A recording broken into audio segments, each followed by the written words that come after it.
well-regulated militia be necessary to the security of a free state? The right of the people to keep and bear arms shall not be infringed. Welcome to another edition of Bearing Arms, Cam and Company. Oh my gosh, we have so much to talk about.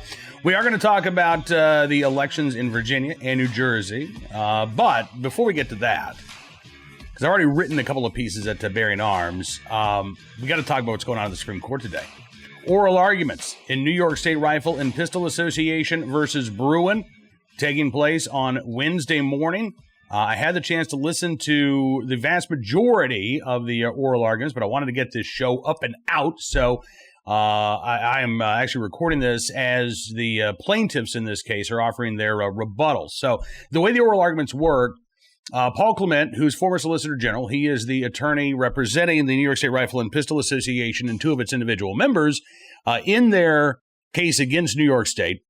He went first, was grilled for almost an hour by the 9 justices. We'll get into some of the questions that were asked. And then the Solicitor General of the state of New York also had the chance to weigh in defending New York's law.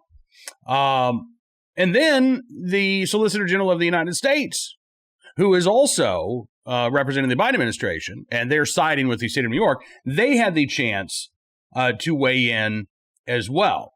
So I have to say, after listening to the oral arguments, I feel pretty good that we're going to get a good decision out of the Supreme Court. I mean, that's the bottom line. I did not hear anything that terribly concerned me. But I do think it's important to point out what exactly it is that the plaintiffs are asking for here. They're not asking that the Supreme Court toss out every carry law across the country. They're not asking that the Supreme Court impose constitutional carry on the state of New York. In fact, Paul Clement was asked very specifically, so would you be satisfied with a shall issue regime? In other words, you meet the training requirements, you pass a background check, you get your license. He said, yeah, that's what we're asking for. We're not asking to go any further than that. But there are basically 3, maybe 4 issues that the court was taking a look at and the court seemed very interested in today. The first, obviously, whether or not the right to carry is being infringed by New York's permitting scheme. And while the court had limited the question specifically to the case of Mr. Nash and Mr. Koch, the 2 named plaintiffs who had applied for and were denied an unrestricted carry permit, the justices were clearly interested in expanding the scope of this argument outside of these 2 cases. Justice Breyer, for instance, talked about New York City quite a bit, even though neither of these plaintiffs live in New York City. And whether or not, New York University, for instance, could ban guns from its campus. Would that be considered a sensitive place? Which is one of the arguments that the state of New York made from the, not from the get-go. Actually, they kind of switched their argument midstream. But the argument that the New York State is making now is that this case is about whether or not you have the right to carry a gun anywhere at all times for any purpose, which is not what the case is about. And Paul Clement was very careful to steer this line of questioning back to the fundamental question, which is whether or not the average citizen in New York or any other state can be denied a constitutional right because they haven't demonstrated a good enough reason to satisfy the state. Because in New York, it's my right is not enough of a reason.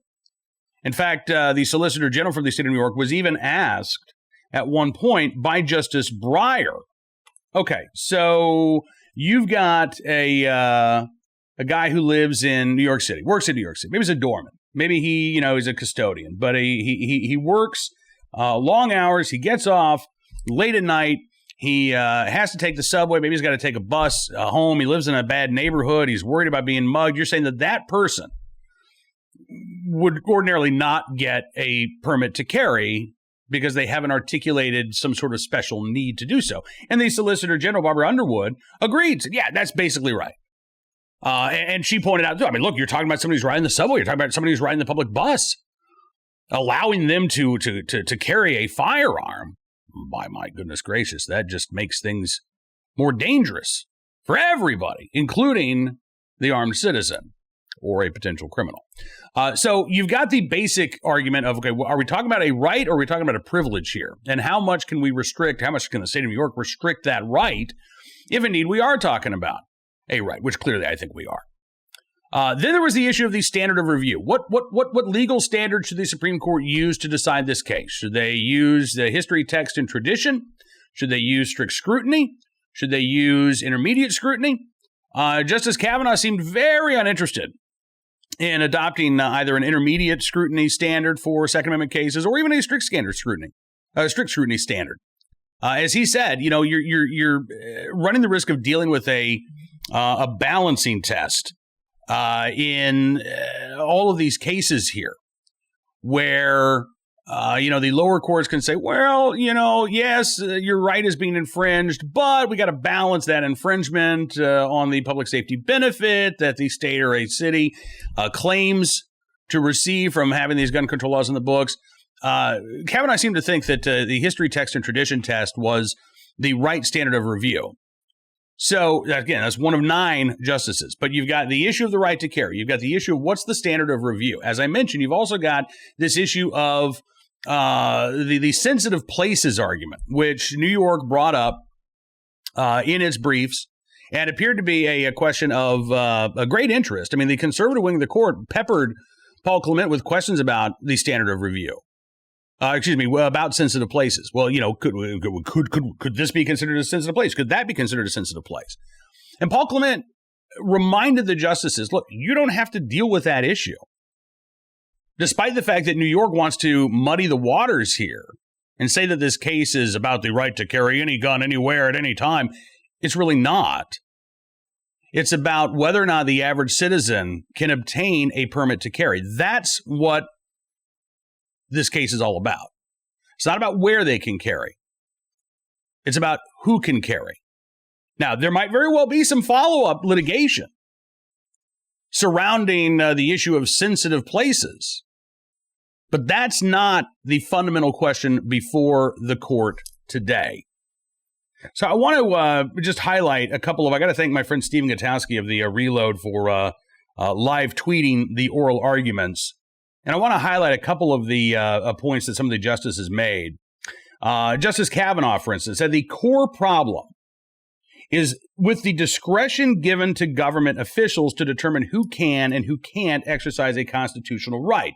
Paul Clement agreed with that, but added it's not just the subjective nature of this permitting process. For instance, in Rensselaer County, we talked with Robert Knox, who's one of the plaintiffs in this case, and he described the process of applying in Rensselaer County where he lives.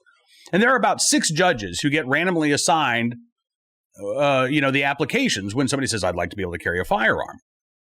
And according to Robert, the majority of judges in Rensselaer County who hear these cases recognize self-defense as a valid reason, right?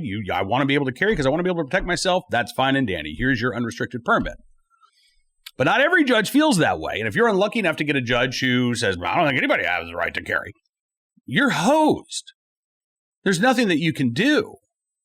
So there is that subjective nature, which Clement agreed with Kavanaugh, but he also said there's the atypical requirement. You have to, not only are you having to deal with a judge or a sheriff who may have their own opinions about who should be able to carry a firearm for self-defense, but under New York statute, you have to prove that you are special, that you are different than the average citizen, because New York law says, in essence, you must have some sort of special circumstance in order to recognize your right to bear arms.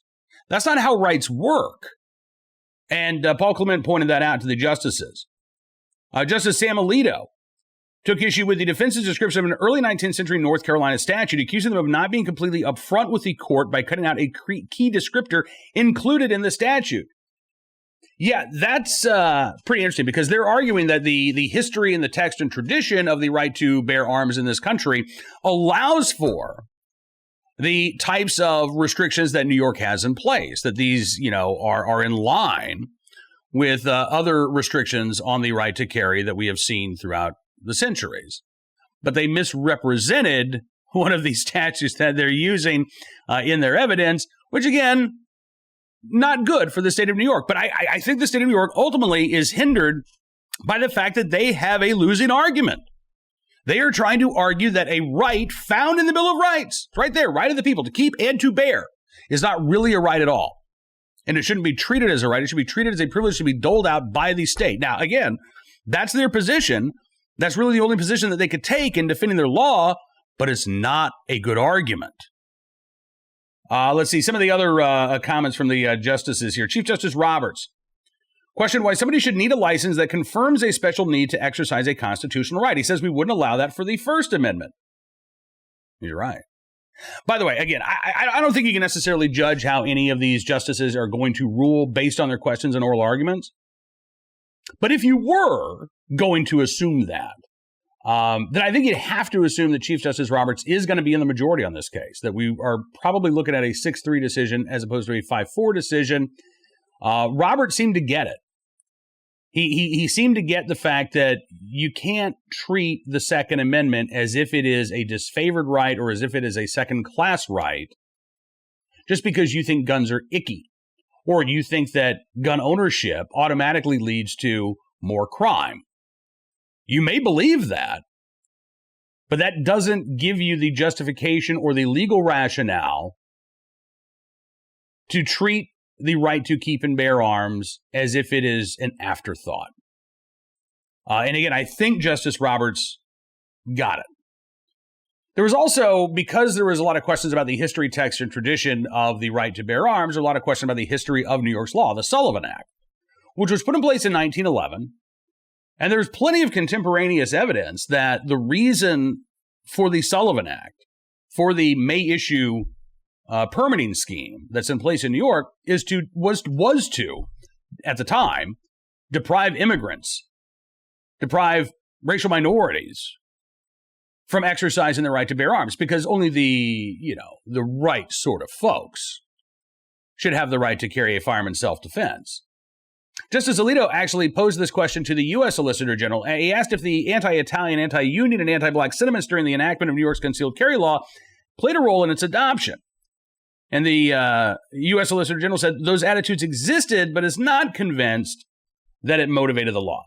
Yeah, this country, systematic racism, inherent racism, except when it comes to the gun control laws that have been put in place during the Jim Crow era, during a time period in which there was a lot of anti-immigrant sentiment. No, those laws were completely racially neutral. Sure. Finally, Justice Sotomayor asked what the limits of government restrictions on gun possession outside the home are. And Biden's Solicitor General did not want to give specific restrictions, pointing again to historical gun laws, which they view as expansive as a guide. In other words, look, we've had these local ordinances on the books. Therefore, basically, localities, they can do whatever they want when it comes to setting limits on the right to keep and bear arms. There's really no way for a locality to infringe on somebody's right to keep and bear arms because, we've had local gun laws on the books for hundreds of years. Again, not a very convincing argument on the part of the U.S. Solicitor General. Justice Thomas asked some questions of Barbara Underwood, the New York Solicitor General, and said, your case seems to rely on the density of population. Basically, your argument is that if you live in a place like New York City, your right to bear arms should be far more restricted than if you live in, a rural village in upstate New York. And Thomas wondered, how rural does this area have to be, in your mind, before these restrictions are relaxed? And Barbara Underwood said, I couldn't really tell you. There's no hard and fast answer. But she did acknowledge that licenses are more readily available in rural New York than they are in densely populated metropolitan areas. She actually called it a virtue. I don't think it's a virtue. Because again, what other right do we treat that way? Oh, you have a First Amendment right to speak your mind as long as you live, on your own farm outside of Utica. But if you travel into the Big Apple, by God, there are millions of people. Somebody might get offended. No, you don't have a First Amendment right. Or, you've got a Fourth Amendment right to be secure in your person and property, as long as you live in a little burg somewhere. But I tell you what, you're walking down the streets of Manhattan, we have the power and the authority to stop you and search you, pat you down, make sure that you don't have anything illegal or untoward on your person. Because we're in a city of 8 million people. Think you should just be allowed to walk down the street unmolested by the state. We would not accept that. So why would we accept that standard when it comes to our right to keep and bear arms? Justice Roberts followed up on that line of questioning from Justice Thomas. And he said, look, Heller said the core purpose of the Second Amendment is self-defense. You are undeniably making it more difficult to exercise the right to bear arms in self-defense in more populated areas. But isn't the need for self-defense more acute in places where people actually live? Aren't you, at a greater risk of becoming the victim of violent crime in a big city as opposed to at a campsite in the country somewhere? Barbara Underwood said, well, no, not necessarily. To which Chief Justice Roberts got off what I think was the line of the entire oral arguments. And it may ultimately be one of those things like, well, this is where the case actually hinged. Because Chief Justice Roberts' response was, how many muggings take place in the forest? If you believe, as the state of New York does, that the right to bear arms is satisfied by allowing somebody like Robert Koch to carry a firearm while he's hunting, or while he's fishing, or while he's camping in the middle of the woods, far away from any other human being, and that satisfies his right to self-defense, but he can't carry as he's walking through a downtown Troy, New York. He can't carry on his way to and from work. He can't carry if he has to head out in the middle of the night to help a friend change a tire. Then how on earth are you satisfying his right to bear arms in self-defense? And Barbara Underwood really didn't have an answer. She kind of hemmed and hawed and then went back to this atypical standard that Paul Clement had mentioned. Again, you have to show that you're an atypical citizen in order to possibly obtain a permit to carry. She said, it's not correct to characterize the risk as atypical, but rather it must be a threat that is specific to the person. You can't just say, I'm afraid because I live in a bad neighborhood, or I'm afraid that I might be the victim of a mugging based on facts that aren't specific to you. And so Roberts drilled down a little bit. And he said, all right, well, let's get specific. What about if you live in New York and there's some madman running around shooting people like Son of Sam? If you were a New Yorker and there's, somebody like the Son of Sam out there, and you say, there's been an attack in my neighborhood or in my borough, I'm terrified, I want to be able to protect myself, is that a good enough reason to get a carry license? And Barbara Underwood, the Solicitor General for the state of New York, said no. She said it would have to be brought home to you in particular. It'd have to be somebody got attacked in your parking lot or in your apartment building, rather than it's happening to in the world at large, right? Another interesting back and forth between Barbara Underwood came when Justice Breyer quizzed her.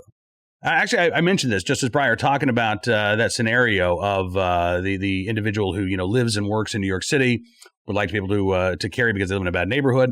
I was really interested in the fact that Breyer brought this up, because I don't think that Breyer is going to go along with overturning New York's May issue laws, if in fact that is what the court decides to do. I don't think that Breyer is going to join that opinion, but he actually did have some pointed questions for the Solicitor General about, again, the average person, somebody who's not well connected, they're not rich and famous, they're not powerful, but just the average person being able to protect themselves, and whether or not this double standard exists. And I believe it certainly does under New York law.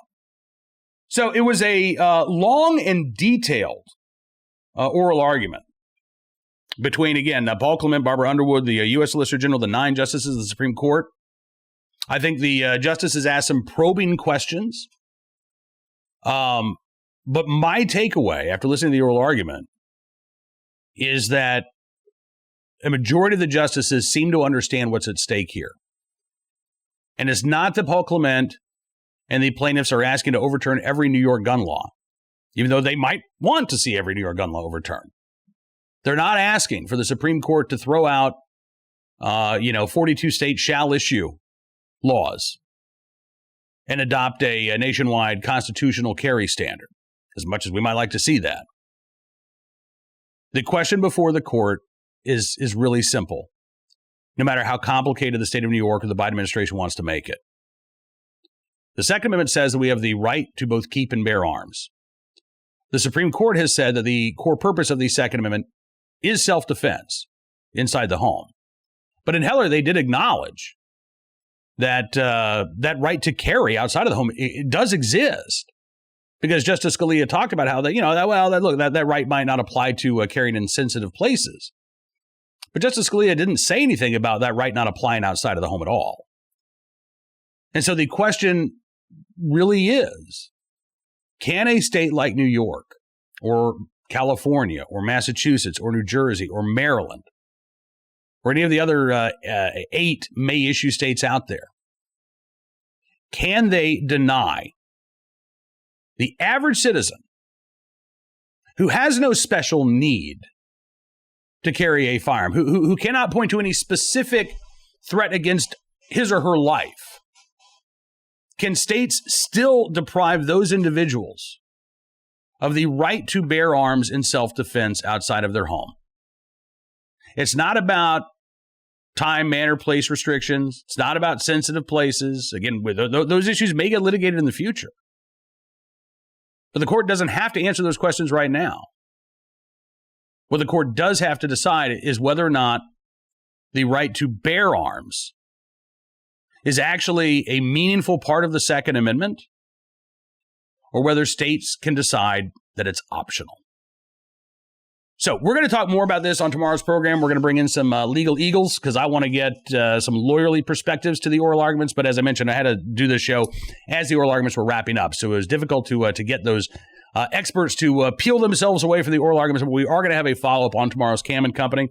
And before we run out of time, I do just want to mention the election news in Virginia last night, because I am so excited about this. You know, we talked about this on yesterday's program. The Second Amendment sanctuary movement.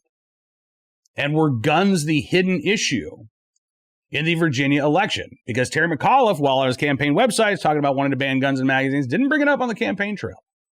Glenn Youngkin talked about supporting the Second Amendment, but, didn't make that a focus of his campaign, didn't seek out the NRA's endorsement, didn't seek out the Virginia Citizens Defense League endorsement.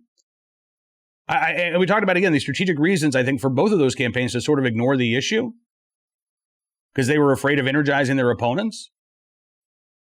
But what we saw last night across the Commonwealth of Virginia was that those Second Amendment sanctuaries, those counties, those towns, those localities that after the Democrats took complete control of the state government of Virginia in 2019 and immediately started embracing their own gun ban agenda, the dozens of counties and communities and towns across the state that adopted Second Amendment sanctuary measures after hundreds and thousands of residents showed up at county supervisors meetings, city council meetings, those gun owners did not fade away or become apathetic just because the wave of these Second Amendment sanctuaries subsided once the vast majority of the state had adopted these measures. No. They turned out in force last night. Not only was the margin of victory for Glenn Youngkin larger in these rural areas than what we saw 4 years ago when Ed Gillespie ran against Ralph Northam, but the margins were better and there was increased turnout. So, for example, Prince Edward County, which is where Farmville, Virginia is located, where I'm coming from today. 4 years ago, Ralph Northam won Prince Edward County by about 4 percentage points. This time around, Glenn Youngkin won Prince Edward County by about 10 points. Depending on what part of the state, what part of the county you're looking at, I mean, there was no part of the state where Democrats did better than they did 4 years ago. It's just a matter of how much worse they did compared to 4 years ago. And in Northern Virginia, Democrats underperformed by anywhere from 2 to 7 or 8 points, which was substantial. But again, you get out of the rural areas, Democrats underperformed by 10, 12, 15, even close to 20 points compared to 4 years ago. And I got to tell you, a lot of folks, look, critical race theory was an issue. Parental control over our schools was an issue, even in the rural areas. But I would argue that was not actually the biggest issue in rural areas because, look, where I live, county of about 18,000 people, really small. We know our school board members. We shop with them. We go to church with them. We hang out with them on the weekends. They're a part of the community. I mean, it's a small enough place that everybody knows everybody else. So I don't think that losing control of our local school board was as much of an issue in rural Virginia as it was losing our right to keep and bear arms. Because if you live in a rural county, again, I think that you feel like you've got more control over your local government. It's what's going on in the state legislature that's concerning to you. It's what's going on in Washington, D.C. that maybe makes you feel powerless.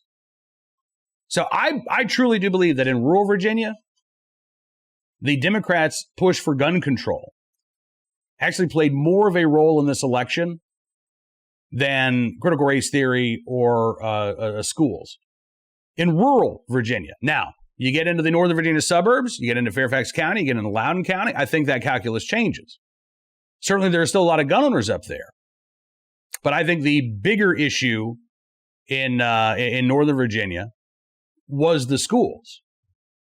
I just think that you get outside of the Beltway and you get outside of, the Washington, D.C. sprawl, and the issues, it's not that those rural parents aren't concerned about the schools. But again, I think that they feel like they have more control over their local schools. It's the lack of control over what the Democrats want to do to our right to keep and bear arms that I really believe motivated the rural vote to turn out in force. And again, we saw Glenn Youngkin win. We saw Winsome Sears win, a proud Second Amendment supporter, actually campaigned showing off her AR-15 rifle.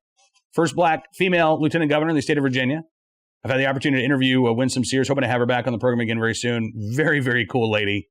And Jason Miyares, the next Attorney General for the Commonwealth of Virginia, defeating anti-gun AG Mark Herring. That's absolutely huge because Mark Herring has signed on to every pro-gun control brief that you can imagine over the last few years. He signed on in defense of New York's carry laws, as a matter of fact, despite the fact that Virginia is a shall-issue state and no license is needed to openly carry a firearm. Mark Herring decided to defend New York's laws instead of the Commonwealth of Virginia's laws. We're not going to have an Attorney General that will do that over the next 4 years because we're going to have an Attorney General that will stand up and defend the right to keep and bear arms in the Commonwealth of Virginia. That alone is going to be a huge sea change. But I think just as important as the statewide election victories, the fact that Republicans took back control of the House of Delegates. They picked up at least 6 seats, possibly 7. There's a race out in Virginia Beach that's probably going to go to a recount. They needed to get 5 to flip the House of Delegates. So they're going to have at least a 1-vote majority, maybe a 2-vote majority in the House of Delegates.